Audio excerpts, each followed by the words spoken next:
Nos acompaña hoy en los estudios de Caracol Radio el señor ministro del Interior, Armando Benedetti. Ministro, bienvenido a Caracol Radio, ¿cómo está?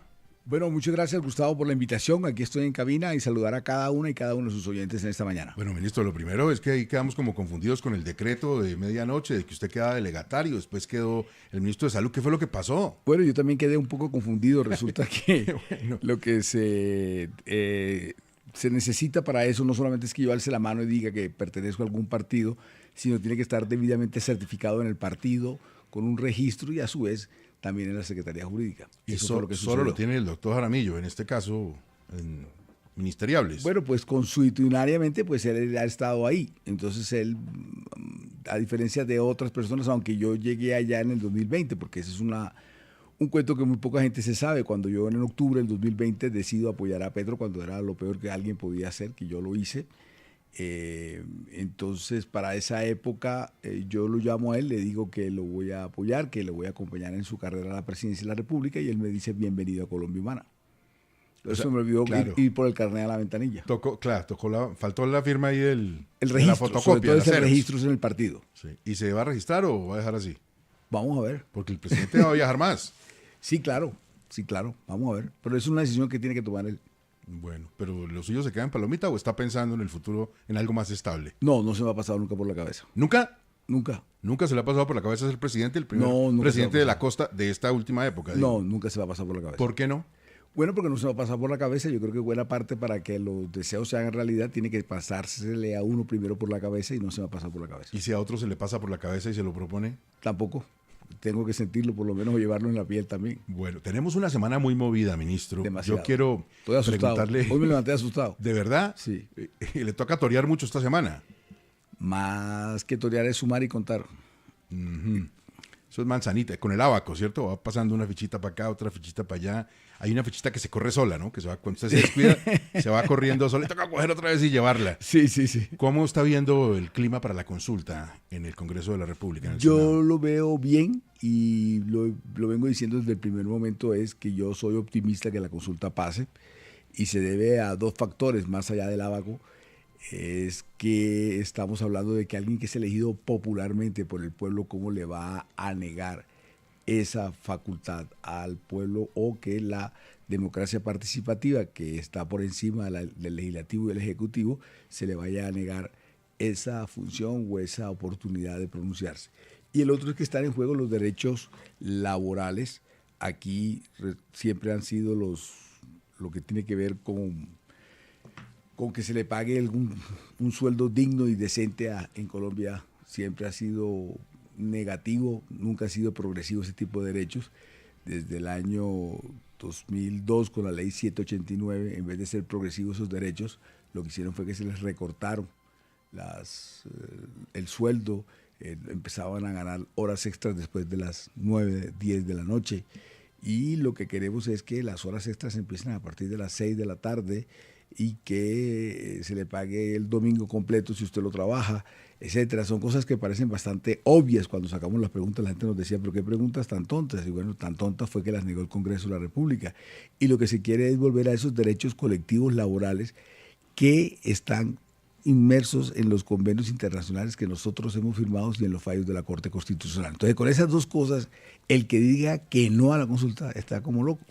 Pero, a ver, ministro, con sinceridad, en manejo de cosas de gobierno, si los empresarios hubieran aprobado la reforma laboral, de todas maneras hubiera habido consulta, por ejemplo, con el tema de la salud. O sea, la consulta iba porque iba, como fuera. No, la consulta tiene que ver solamente con el tema de la reforma laboral. Está por fuera la salud y otros temas sociales, como hubiera podido haber pasado con la pensional. Lo que sucede es que hay una sentencia y varios pronunciamientos de la Corte Constitucional que cuando hay un conflicto, entre comillas, por dirimir entre el legislativo y el ejecutivo, es la consulta popular la que puede indicar de que ese proceso debe ser así. Entonces, lo que la consulta quiere o lo que queremos con la consulta es que los derechos laborales de la clase obrera no estén al vaivén de algunas mayorías del gobierno de turno, sino que tengan un mandato claro de la consulta popular para que el Congreso tenga que legislar.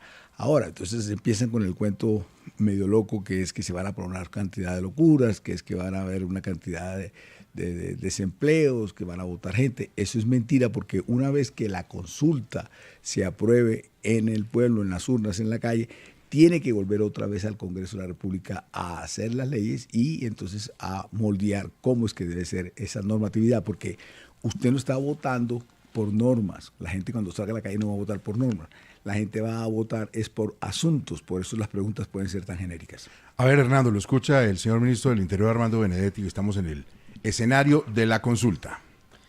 Quiero referirme precisamente a ese segundo punto que usted toca, doctor Benedetti, es el que hace a qué va a hacer el gobierno si eventualmente es aprobada la consulta y el Congreso no la implementa. Porque lo que contradictoriamente hemos oído en boca del jefe del Estado es que en ese caso el presidente tendría competencia para hacerlo vía decreto. ¿Cuál sería entonces la respuesta definitiva a ese respecto jurídico? Sí, lo que dice la ley, Hernando, es que una vez que el pueblo la vote, supongamos que la vote sí, se apruebe la consulta, el Congreso de la República tiene 2 periodos para sacar la ley. Si así no lo hiciera, el presidente de la República lo puede hacer por decreto ley. Ministro Benedetti, como usted dijo empezando esta entrevista, esta semana está movida. Usted lo que necesita es conseguir votos en el Congreso, específicamente ahora en el Senado. Esa consecución de votos viene con 2 factores. Uno, en mitad de un escándalo de corrupción que por supuesto no le tocó a usted en su cartera de gestión del riesgo, por supuestamente dar plata para conseguir votos. Eso puede afectar esa tarea de conseguir votos. Y lo segundo, con la necesidad de tramitar otras reformas sociales que incluso usted llegó a pensar en su momento que se incluyeran en la consulta popular, pero no llegó a ser así. Entonces, ¿cómo va a manejar esos 2 niveles? El temor de los congresistas y las otras leyes tramitadas en el Congreso. Pues el clima no es el mejor después de lo que ha pasado con Iván Nama y con el representante Calle. Igual yo sigo con la presunción de inocencia y ellos tendrán que demostrar y en la Corte tendrán que demostrar y a su vez la Corte, la Sala de Instrucción, demostrar la culpabilidad de ellos 2. Pero el clima, le insisto, no es el mejor, pues eso trae mucho histeria, trae mucho sosiego, ansiedad, y no es el mejor clima. Uno quisiera que las cosas estuvieran en otra situación diferente para que el debate o el diálogo, etcétera, se puede hacer, pero se dificulta obviamente la misma comunicación con los congresistas porque existe mucho nerviosismo, cualquier cosa puede ser malinterpretada. ¿Cómo recibieron ustedes en el gobierno todo el desarrollo de los últimos días de este asunto tan delicado? El presidente estaba muy molesto, tal vez más molesto con Name que con Calle. ¿Usted cómo lo tomó? ¿Usted cómo vio esta situación? Porque usted es el que tiene que salir a poner la cara en el Congreso. Sí, claro, yo lo tomo como lo acabo de contestar. Es con base en que no es el mejor clima y que hay que darle la presunción de inocencia según dice la ley, y lo único que me puedo atener es a las recortes y información de prensa que sale, que es bastante abundante y que uno puede empezar a tomar ciertos criterios. Diana, la escucha del señor ministro. Ministro, usted publicó anoche en sus redes sociales una fotografía suya donde dice que se prepara para una semana decisiva para la consulta popular. ¿Por qué? ¿Qué es lo que va a pasar específicamente esta semana para que usted esté tan nervioso? Bueno, yo diría la palabra nervioso y dije asustado, que yo no sé si es igual o... ¿Aculillado sirve también? Sí, también. Sí. Pues, aguanta. Diana, lo que sucede es que yo me reuní la semana pasada con el presidente del Senado, Efraín Cepeda, y básicamente en lo que acordamos es que mañana martes 13 de mayo nosotros vamos a debatir, a discutir, van a estar los voceros de los partidos y van a intervenir varios de los senadores. El miércoles también intervendrán algunos y varios de los senadores y la idea es votar el miércoles 14 de mayo. Por eso es que aludía y decía de que era una semana decisiva. Esa reunión con Cepeda no fue muy larga, ¿fue reunión de caribes o fue reunión de opositores? No, fue bastante larga, yo estuve casi como una hora ahí, bueno, es bastante. Yo lo conozco él hace 30 años, él es de Barranquilla, yo soy de Barranquilla. ¿Usted le conoce todo también, como al presidente? No, tampoco es que le conozca todo, pero sí lo conozco bastante, hemos transitado bastante en el devenir de la política. Pero en lo coloquial le dijo Fincho, ni se te ocurra, ¿o qué le digo? Yo le digo Fincho, sí. Algunos asesores de él estaban un poco, yo no diría molesto, pero sí me recriminaron que por qué me reí cuando dijeron lo del HP, etcétera. Entonces, pero estuvo muy jovial y estuvo muy fraterno él. Bueno, usted también ha sido un HP, un honorable parlamentario, muchos Y años. honorable persona, claro. Claro que sí. Entonces estuvo muy fraterna la reunión, estuvo tranquila. Y lo importante fue que llegamos a ese acuerdo, lo cual yo no creí que fuera a ser tan temprano. La verdad, yo creí que de pronto el Congreso se iba a demorar, pero yo creo que ellos también sienten que el tener ese peso dentro de la plenaria del Senado no les está sirviendo y les está llevando a cometer errores a varios de sus miembros en contra de la consulta, como dije yo, en contra de que el pueblo se pronuncie en los derechos laborales. A ver, Hernando, lo escucha el ministro del Interior, Armando Benedetti. Precisamente, doctor Benedetti, ¿cuál va a ser la respuesta del gobierno si eventualmente el Senado le dice no a la consulta? Claro, usted seguramente me dirá que es optimista, pero yo prefiero insistir en ese punto que es llamativo y que desde luego impone una respuesta del Ejecutivo muy clara. ¿Qué hace el gobierno si eventualmente el Senado le dice no al trámite de la consulta o no a la consulta popular? Para que haya consulta popular se necesita, Hernando, que se apruebe, que haya un concepto favorable, y ese concepto favorable es el que permite que el presidente convoque a elecciones. Si el concepto no es favorable, como usted dice, el presidente de la República no puede convocar a las elecciones, no puede hacer llamamiento a las elecciones. O sea, no habría consulta. No habría consulta. No habría consulta. Está definido para Totalmente. usted. Hernando, ¿alguna otra precisión jurídica sobre tema consulta? Sí, no, tema consulta no. Tengo otra, ya que el doctor Hágale. Armando Alberto decía que estaba un poco asustado, entonces de pronto le va a sacar otro coco. A ver. Y es precisamente el que tiene que ver con el examen de otra reforma, la reforma pensional que hace la Corte Constitucional. Sí, señor. En caso de que se declare inconstitucional la reforma, esa reforma en particular, y si se da el evento de que la Corte lo hace, entre otras por evidenciar también actos de corrupción, ¿cuál sería la respuesta del gobierno? Pues acatar los fallos de la Corte. Este gobierno ha acatado siempre los fallos de la Corte y lo único que habría que hacer es acatar los fallos de la Corte.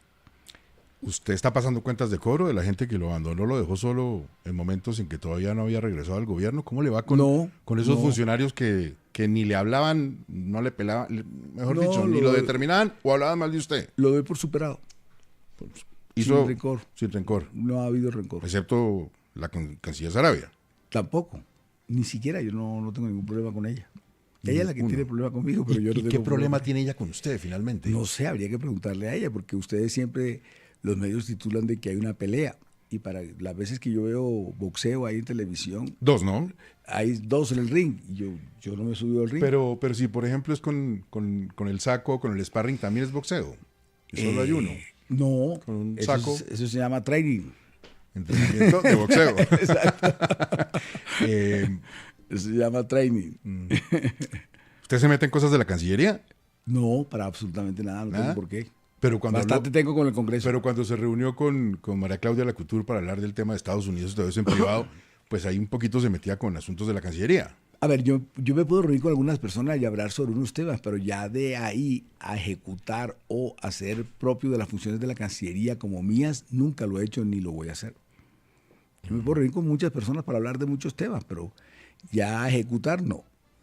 Ministro, esto de lo que están hablando ahora muestra que no pareciera tener el mejor ambiente interno de la Presidencia de la República. Usted, una de sus tareas es llegar a limar esas asperezas.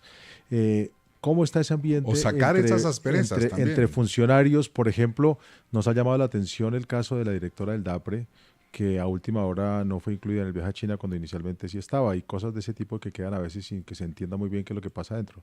No, a ver, el clima es el mejor, pero usted no puede decir que por una persona no lo sea así. Créame que el clima que hay ahorita en el gabinete nunca antes lo había habido. Las cosas están bien, trabajamos en grupo, hay reuniones entre los ministros para varios sectores. El presidente ha duplicado esfuerzos en hacer más reuniones por sectores con los ministros y tomar directrices y tomar decisiones para enfatizar, y eso creo que se ha visto la dinámica de los últimos 2 meses, y así ha venido siendo y ha sido progresivo el avance del gobierno. Solamente ha habido algunas acusaciones o actuaciones de la señora de canciller contra mí, pero fíjese que no es hasta de pronto es contra el gobierno que pues no se ve bien que la canciller termine atacando al ministro del Interior. Pero no voy a hablar más de Laura Sarabia, hágame ese favor. No, pero un momentico, la última pregunta de Diana Saray, que está en turno. La última, hágale, No, Diana. pero además yo le pregunté No. por Angie. No por Laura, sino por Angie. Creo que es la primera vez que hablo de Laura Sarabia, creo que estaba distraído por estar pendiente de la Lo consulta. cogimos fuera de base. Me cogieron fuera de base, Bien. estaba desconcentrado. No, y ministro, le pregunté por lo de Angie, que es la directora del DAFA. Bueno, lo de Angie, Angie es una excelente funcionaria, para mí es una berraca, ha llegado a poner orden como nunca, ha abierto Palacio, la comunicación y usted ha visto la agenda del presidente ha cambiado a un giro de 180 grados y todo ha sido bastante abierto, de puertas abiertas, y las cosas han mejorado muchísimo y le insisto, déjeme decirlo así, es una vieja berraca. Lo que sucede es que ella se quedó porque viene lo de la consulta y yo creo que hacía mejor ayudándome aquí porque también me iba a quedar muy solo acá porque bastante solo estoy y creo que era necesario que ella estuviera por aquí. A ver, Diana Saray, entonces cerremos el capítulo ya que lo cogió con la guardia baja en el boxeo. Ministro, pero está bien que usted sea una persona noble y diga que ya no hay nada, pero el país, la gran pregunta que se hace es ¿qué pasó entre usted y Laura Sarabia para que ella pasara de ser su mano derecha a una persona que el pasado 30 de abril le entregó toda una carpeta a la fiscalía donde lo acusa usted dos. de maltrato, dos Con carpetas. letrero grande, ¿no? Vimos todo, exacto, para que se vieran los medios de Calcomanía comunicación. brava. Sí, con calcamonía. Donde dice que usted la ha Repujado. violentado como mujer, ¿qué pasó entre ustedes dos, ministro? No voy a contestar ya. No voy a contestar y entiéndame que estoy el peor de los mundos para contestar a cualquier situación. Hernando, vamos con las cortes. Doctor Benedetti, otra pregunta que queremos hacerle es la siguiente. El presidente varias veces se ha referido a distintos magistrados, ellos en general, y a las cortes como golpistas.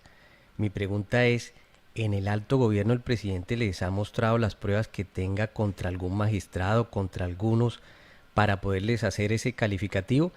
Y si no lo ha hecho, también le preguntaría qué opina usted que el presidente de la República, como por ejemplo lo hizo en el curso de la semana pasada, diga que el Consejo de Estado es golpista.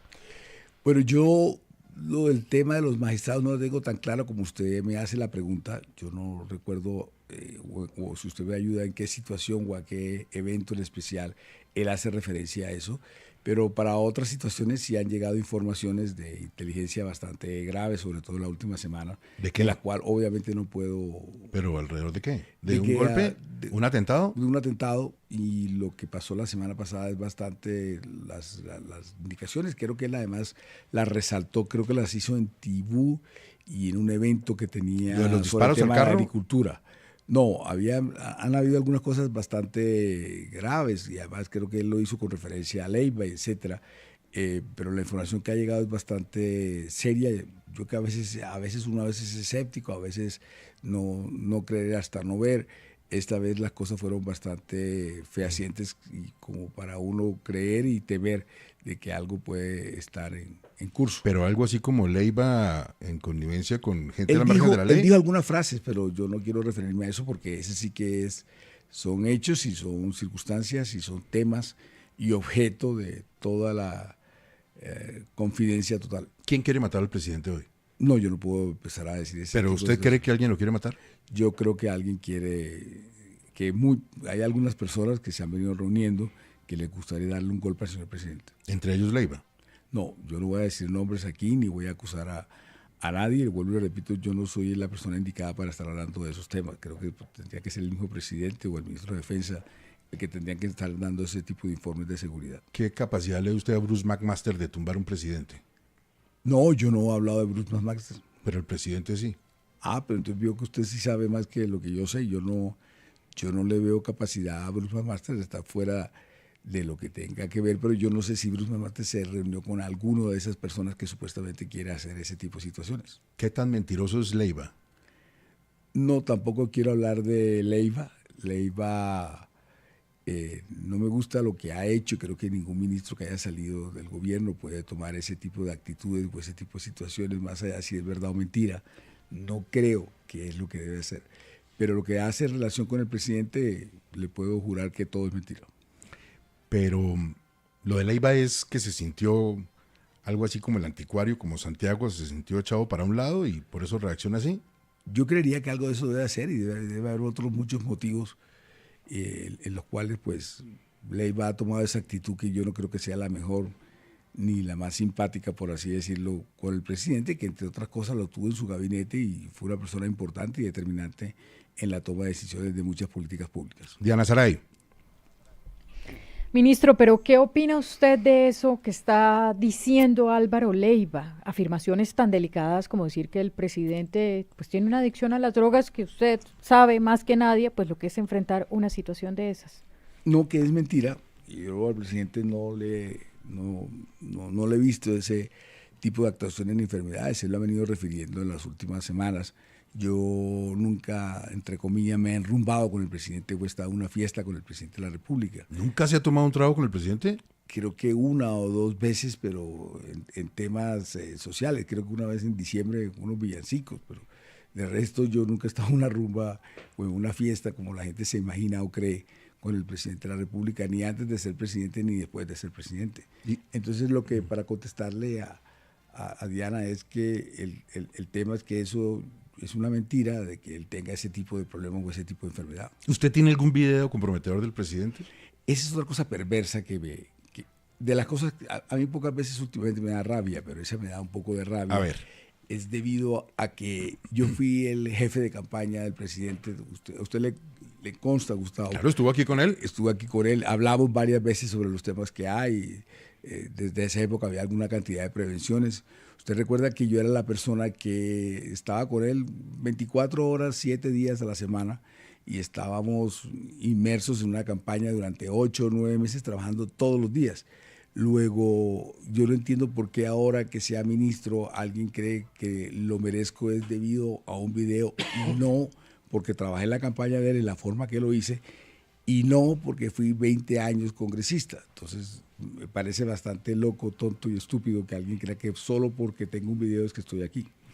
Cuando además está para otras cosas, como por ejemplo las reformas o como por ejemplo apuntalar el futuro de un futuro candidato, de un eventual candidato presidencial. Si no, vuelvo y repito, yo no he tenido esa idea nunca de ser candidato a la presidencia, pero lo que sí le quiero insistir es que cómo a alguien se le ocurre decir que estoy aquí por un video cuando yo trabajé como el que va por la campaña. Usted pone a todos los que trabajaron en la campaña en el otro lado de la balanza versus a Benedetti en el otro lado de la balanza y les gano con el peso del trabajo mío con todos los que trabajaron en la campaña del presidente. Yo no le puedo decir que me indique uno porque pues, Todos. estaría mal, pero Todos. ¿quiénes le parece que podrían ser buenos sucesores del presidente Petro en ese espectro amplio de la izquierda? Como tal ahora no ha salido y creo que saldrá, creo que se formará, creo que falta bastante tiempo, pero las cosas, fíjese usted que el presidente de la República viene subiendo en todas las encuestas entre 5 y 7 puntos, eso, y en casa del enemigo, quiero decirlo de forma en broma, porque son encuestadoras en las cuales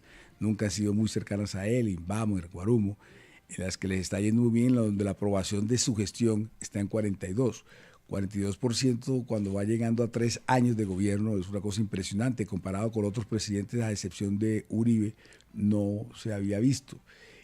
Y además de eso, es capaz de llenar la Plaza de Bolívar con 80,000 personas y con un entusiasmo hacia él nunca antes visto. Yo me quedé sorprendido de la forma como lo vitoreaba. En algún momento llegaron a empezar a cantar las 80,000 personas reelección. Las personas era como si fuera una especie de rockstar donde todo el mundo se entregaba a él. Entonces, yo recuerdo que ni Uribe pudo llenar la Plaza de Bolívar. Entonces, llenar la Plaza de Bolívar no es fácil y además llenarla desbordada por la séptima hasta la 26 con algunos lunares, porque a veces no se acomoda bien la gente, pero eso no quiere decir que el número de esas personas no estaba ahí. Pero trayendo indígenas, trayendo sindicalistas, trayendo pero FECODE, eso que ayuda. lo de los indígenas no es como ustedes dicen ni la gente dice, pero supongamos que los trajimos, 7,000, 10,000 indígenas. ¿Dónde están los otros 70,000?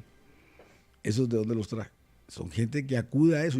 Creo que hay que revisar ese aforo, ¿no? Porque la Secretaría de Gobierno dice que no cabe más de 25,000 personas en la Plaza de Bolívar. Claro, porque ellos nunca han llenado una plaza. Entonces ellos no saben. Mire, antes de que le pregunte Vanessa sobre otro tema, en todo esto que mencionamos... La Plaza de Bolívar, los políticos expertos, y por aquí hay uno, sabe que esa vaina se llena entre 60 y 70 mil personas. Con las bocas de las calles. Con las bocas de la Sí, calle, exacto. pero aquí me tiene que contar la séptima hasta la 26. Bueno, de casi que llegar al aeropuerto, pues. Lo Mire, que pasa es que hay otro que sale elegido a punta ¿a punto de qué? de papel periódico, de amigos periodistas. Sí, como aguacate, madurado. Así decían en la época que existía el periódico, pero ya como no hay nada. ¿Cuál es el todo- periodista que más le saca la piedra a usted? Ninguno. Yo a todos les tengo miedo. Bueno, A todos ustedes les tengo miedo. no, pero aquí está muy tranquilo con el miedo. Pero ¿Le doy miedo yo? ¿Así de feo estoy? No por feo, sino por la lengua. Bueno, oiga, ministro, usted ahorita tocó el tema tocamos el tema de Leiva y las acusaciones y tal. Más allá de eso, usted que vivió una situación como le planteaba Diana Sara y fue muy sincero hace unas semanas, creo que con los colegas de Cambio, sobre el hecho de su adicción. ¿Cómo va la recuperación? ¿Cómo se siente usted como persona? ¿Eso cómo le ha funcionado? Yo como persona me siento mucho mejor. Es que todo empieza en septiembre del año pasado cuando yo me hago un examen de rutina y me salen unos temas en el colon, lo cual es un precáncer y eso me hace dar como un estrellón muy duro contra la pared. Dado ese estrellón contra la pared, yo llego a una conclusión que tengo que cambiar el estilo de vida y entre las cosas de cambiar el estilo de vida es que tengo que dejar de tomar, de beber, de consumir. Y lo que hago es que me voy para un centro de rehabilitación en México. Estuve 35 días y allá todo ese tipo de situaciones lo que pasa es que la hacen es retrospectiva. Retrospectiva es que usted le hacen volver a su pasado, a su niñez, a su adolescencia, porque este tipo de consumos tiene que ver con una desestabilización o inestabilización emocional. Y usted encuentra dónde está esa desestabilización y empieza a hablar y vuelve a encontrarse con ese niño que usted dejó en su pasado. Una regresión. Una regresión más o menos.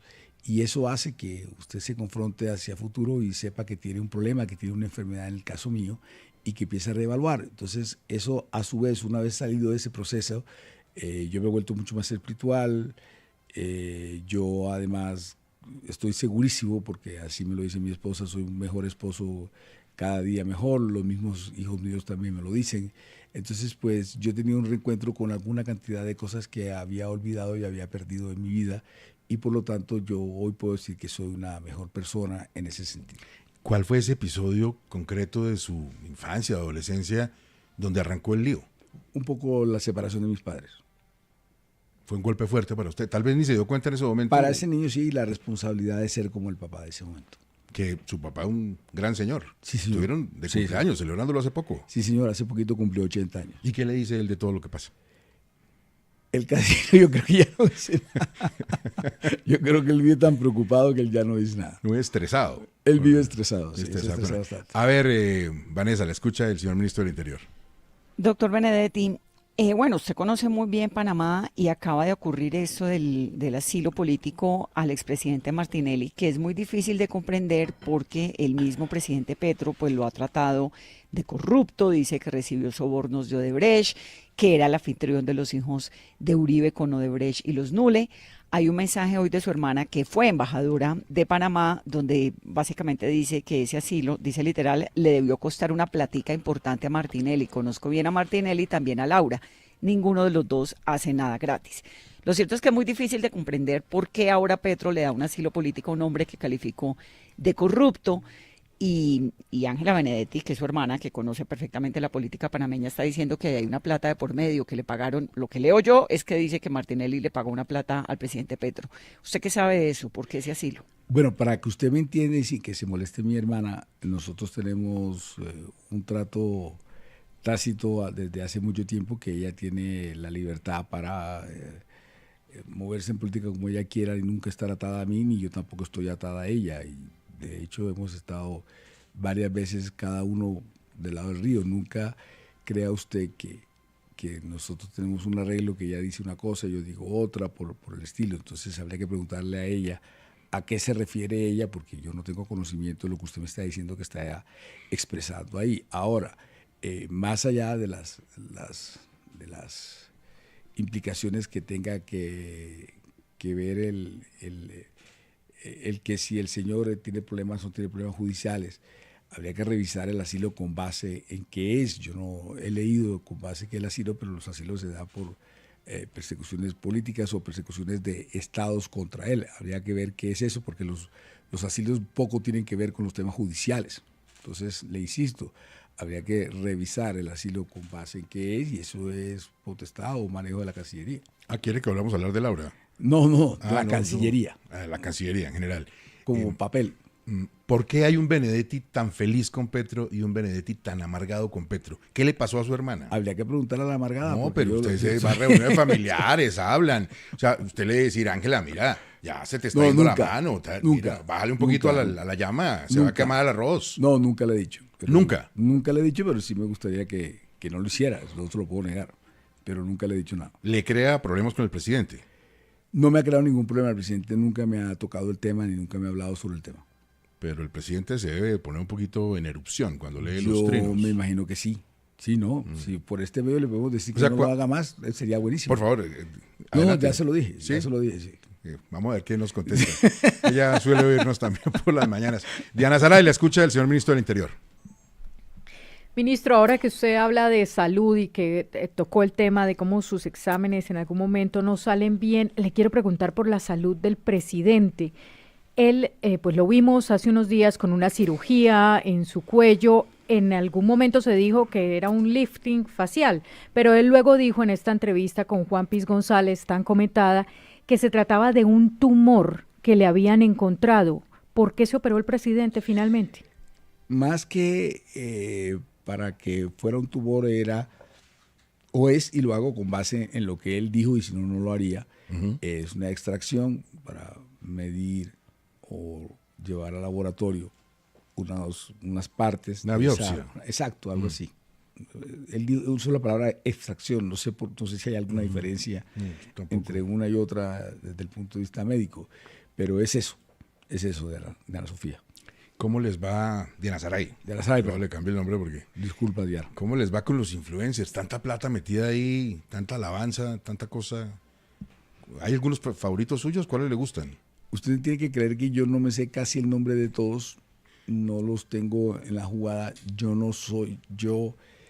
yo entré a las redes, yo entré al Twitter en ese momento en el 2020, yo llego tarde a las redes sociales, entonces yo nunca en la vida he leído un comentario que le hagan a un Twitter mío o a un Instagram mío.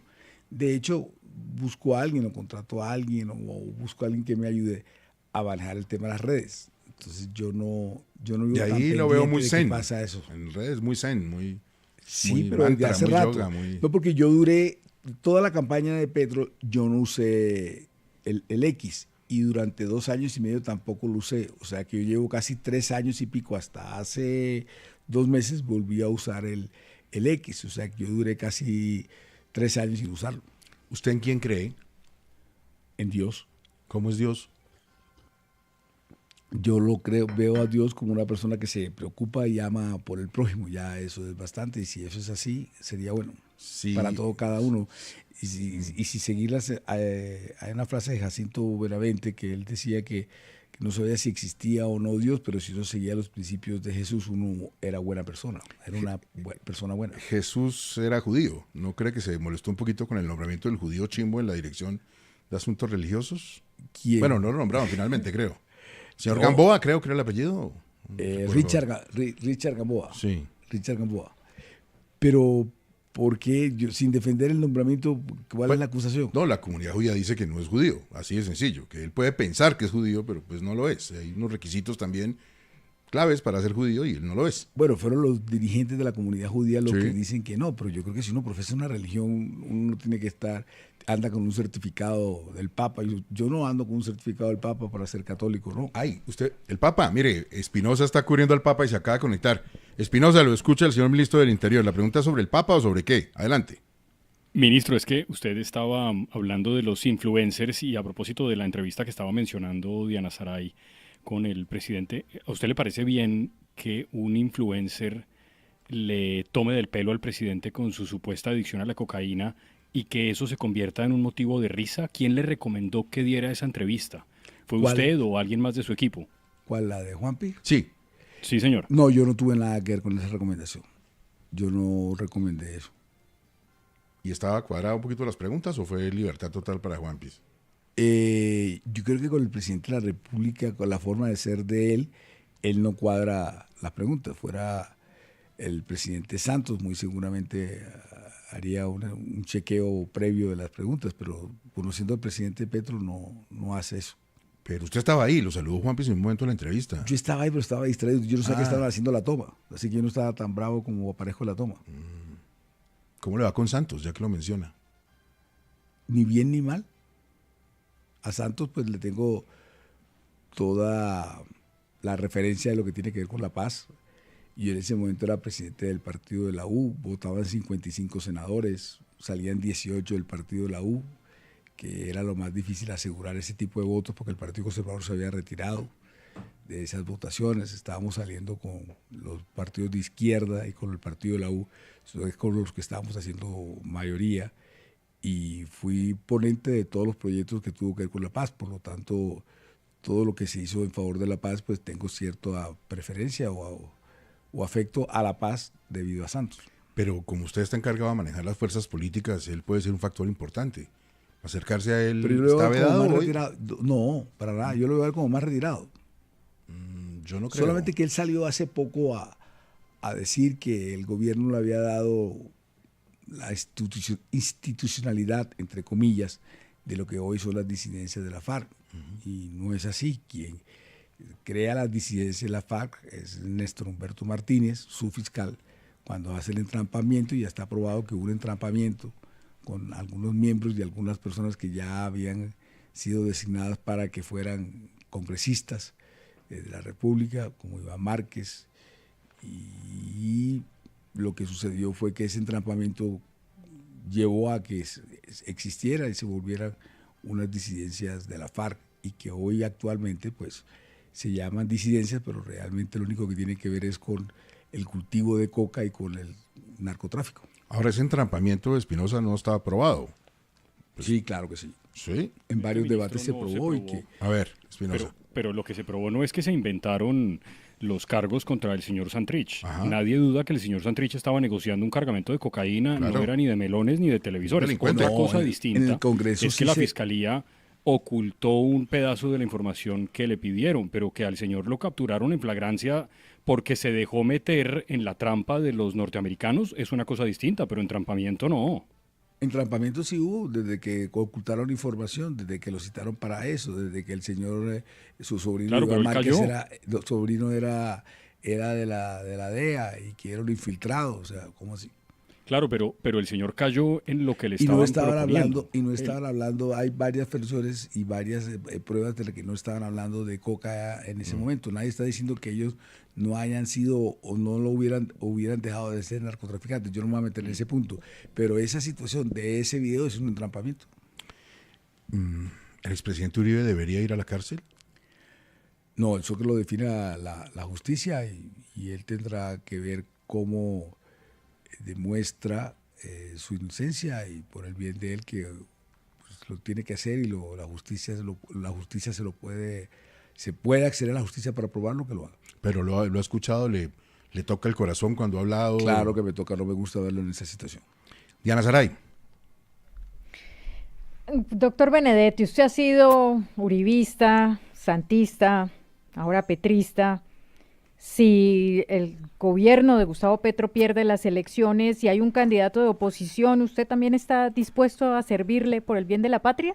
¿Quién le suena ahí que esté punteando? Perdón, ¿usted le pero está que pueda diciendo estar lagarto al usted ministro del Interior o cómo es el cuento? Porque- No, Yo está diciendo. estoy haciendo un recuento a los movimientos políticos a los que ha pertenecido.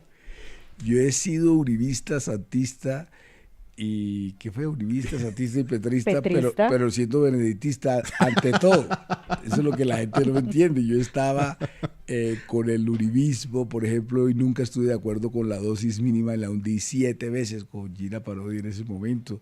Estuve de acuerdo con el tema del proceso de paz. A mí él se burlaba y me llamaba el filósofo de la seguridad democrática, que era una forma de burlarse de mí debido a que yo no comulgaba muchas de las cosas de la seguridad democrática, ni estaba de acuerdo en la forma de abordar ciertos temas que tenía que ser con el tema de la paz. Entonces yo he sido como eso. Yo a veces en broma y en serio digo que soy como una especie de Neymar, que uno no anda buscando equipos, sino los equipos lo andan buscando a uno.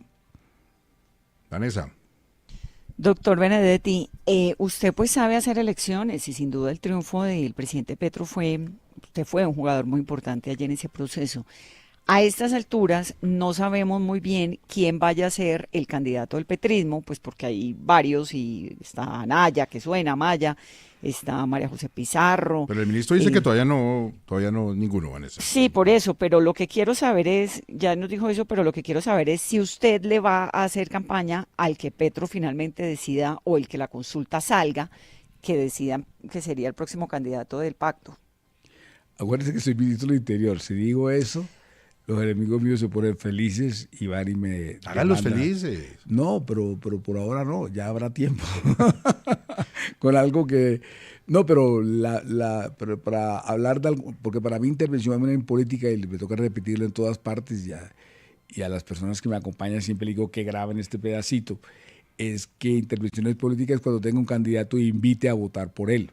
Pero claro que el pacto histórico va a tener y debe tener un candidato. Ahora es el ver cómo se escoge ese candidato, si se va a escoger dentro de lo que debe ser las elecciones de octubre, las consultas dentro del pacto histórico, o se pudiera llegar, lo ideal sería a un acuerdo con varios partidos, que vayan varios independientes, que vayan varios partidos, y entonces en marzo se decida quién tiene la mayor votación de esas personas, se pudiera ir muy fácil, muy tranquilamente con un candidato que estoy seguro que derrotaría a los que hoy se quieren posicionar en la derecha, como son Claudia López, como son Fajardo y como es Vicky Dávila.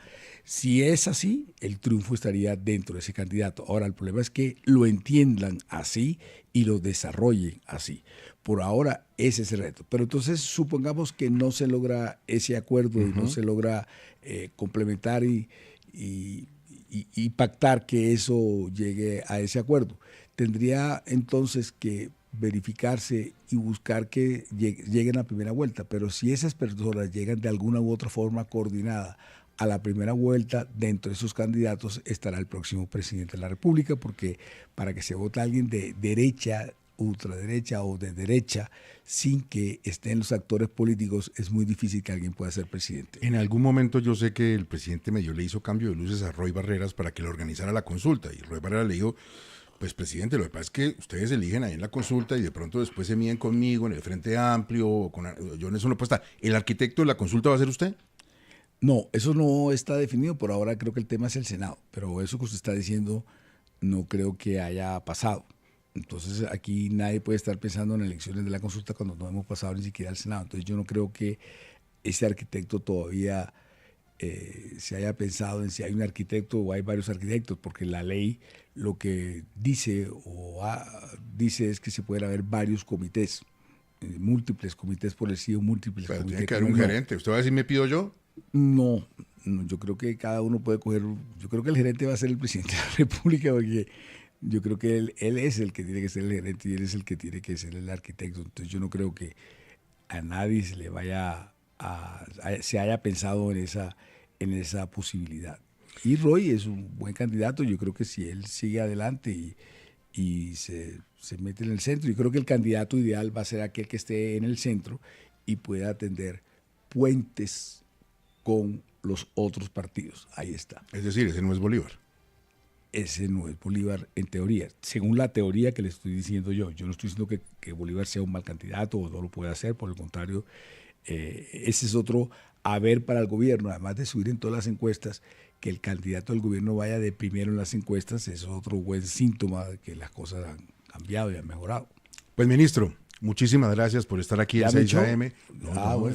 Gustavo, si me permite una cosa, ¿Qué? es que ministro del Interior, pues que ha hablado de toda su vida, de toda la cosa, pero el ¿Qué ministro, pasó? el ministro del Interior Sí. tiene una obligación el Ministerio del Interior, que es presentar la ley de competencias, que es sí, muy señor. importante para este país Bueno, en el hágale. concepto. Sí, señor. Y esa, no sabemos qué tanto ha avanzado el ministerio en la construcción de esa ley de competencias, ministro Benedetti. Hemos avanzado bastante, hemos trabajado en los últimos mes y medio muchísimo. Ya hay un borrador de la ley de competencias. ¿Recibió usted el borrador que le presentaron los gobernadores la semana pasada?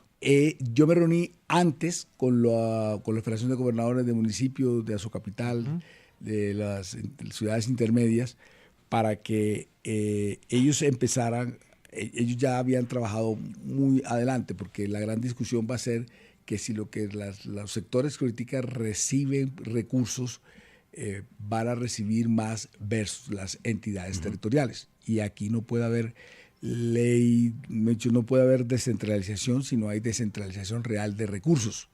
Y yo nunca había visto una ley tan compleja de hacer, porque es una cosa increíble. Los desafíos son bastantes, por ejemplo, reducir el Estado, dar la competencia, los pagos que deben hacerse, etcétera.